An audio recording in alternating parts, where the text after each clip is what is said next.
जी नाज़रीन, खबरों के सिलसिले को आगे बढ़ाते हुए खबर शामिल करते हैं विहाड़ी से। पंजाब भर में ज़कात और शर कमेटी के मुलाजमीन गुज़श्ता एक माह से कलम छोड़ हड़ताल पर हैं। आज विहाड़ी में हुकूमती चेयरमैन ज़कात और शर कमेटी नवाब काशिफ खान की क़यादत में रैली निकाली गई, जिसमें मुलाजमीन ने भरपूर शिरकत की। नवाब काशिफ खान ने कहा कि इस वक्त पंजाब में 22 से ज़ायद मुलाजमीन मुस्तकिल ना होने की वजह से कलम छोड़ हड़ताल पर हैं, जो कि इनका मुआशी इस्तेहसाल है।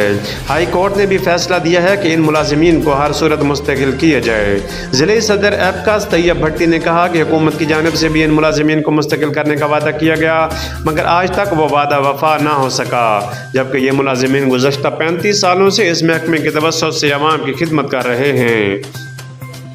हम हुकूमत से मुतालबा करते हैं कि हाई कोर्ट के फैसले का एहतराम करते हुए पंजाब भर के मुलाजमीन को मुस्तकिल किया जाए, ताकि उनका मुआशी इस्तेहसाल बंद हो सके।